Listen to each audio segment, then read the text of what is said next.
Hello everyone and welcome. It's Citizens United, of course, and it's Man City vs Wolves tomorrow.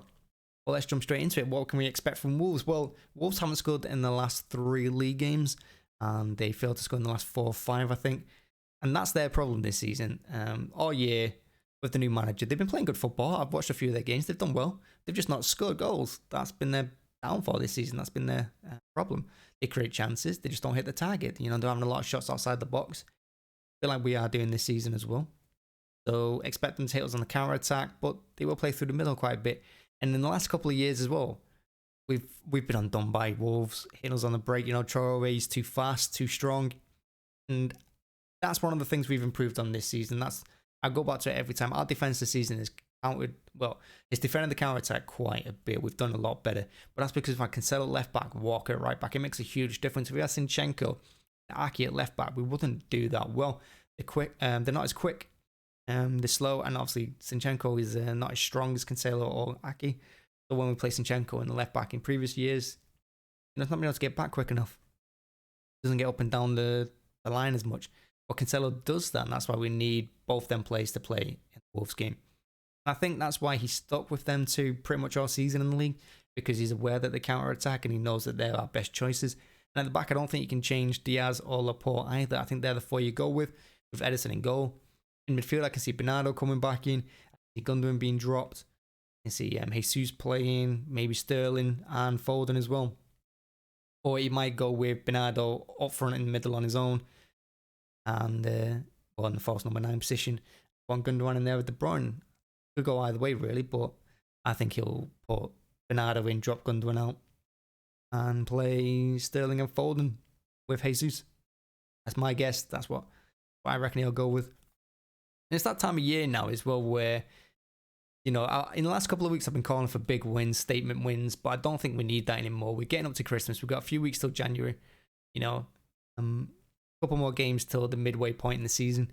We just got to get them wins. We've got to end up top of the league by the end of December. So in January, we got to be top of the league. We got early games that month against Arsenal and Chelsea. Arsenal, you can say, is an easy win, but they're hit and miss. They could go either way. Chelsea's going to be a tough game, but if we're top of the league come the start of January, we're in a really good position, and it sets us on a standard for the second half, 2021-22. So that's what it's all about. Well, I don't care about statement wins. I just care about winning. This month is about winning, not about big wins. That being said, would I like a big win? Of course I would. I would like a big win.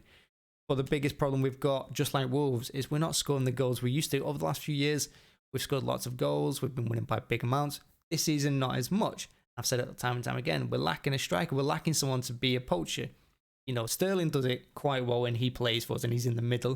When he's out wide, less so. But when he's in the middle, he does stand in the 6-yard box. And that's what we need. We need someone like that. Someone to latch on the end of these crosses that we're getting in. And we work the ball well to the byline, cut it back. Who's there? No one. So we do need a striker, and going into January, that's what I want to see us do. Buy a striker. I don't think we can wait till the summer. That being said, there's a lot of talk again, obviously, of Haaland.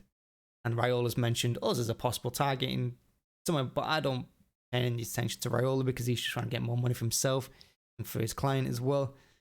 And as soon as people hear that we're involved, that probably means United are going to go try and sign him, because they try and buy every player we're interested in, because they think, well, Pep wants him, he must be good. And we do it to troll them these days. But tomorrow, will it be a big scoreline? I don't think so. 1-0, 2-0, 1-0, 2-1, something like that.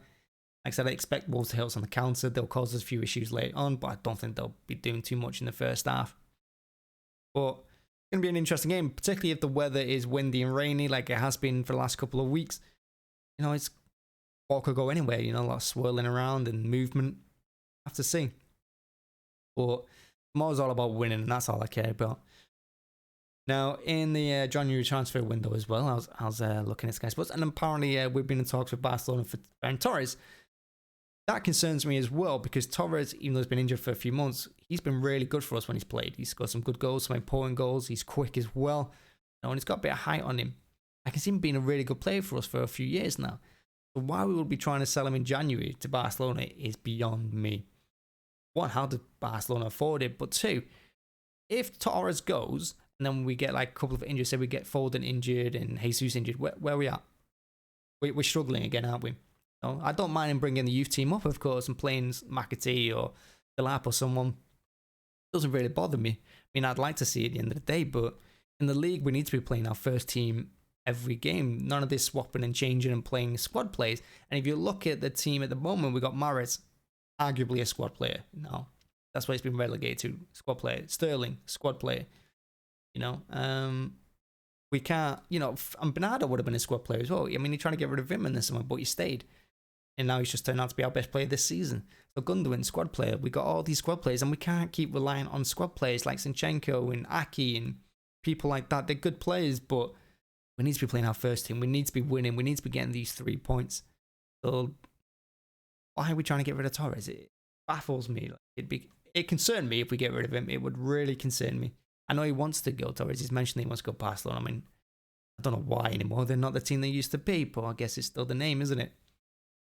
Massive concerns though. So we need a striker in January. We need to keep hold of Torres in January, you know, and just see where the summer takes us. But yeah, we'll have to see, won't we? But yeah, going back to Wolves, big game tomorrow. They're not scoring goals. We've got a habit of not scoring goals, and we had a poor performance against Leipzig in the week. It was a really bad performance. It wasn't our first team, but it was close enough.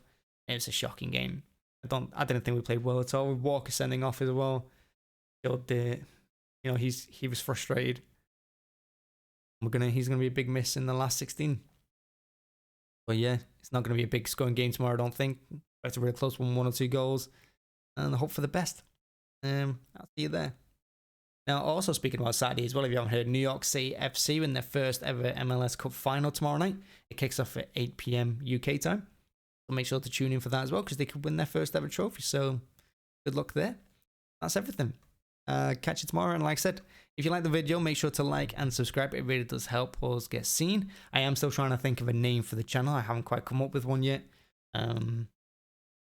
Yeah, it's just one of those things. Every couple of weeks I change my mind and I can't think. But if you've got an idea, if you've got a suggestion, put it in the comments and let me know. And let me know who you would start tomorrow up front. Is I can just let me know. Say hi. That's it. Thanks for watching, and have a nice weekend.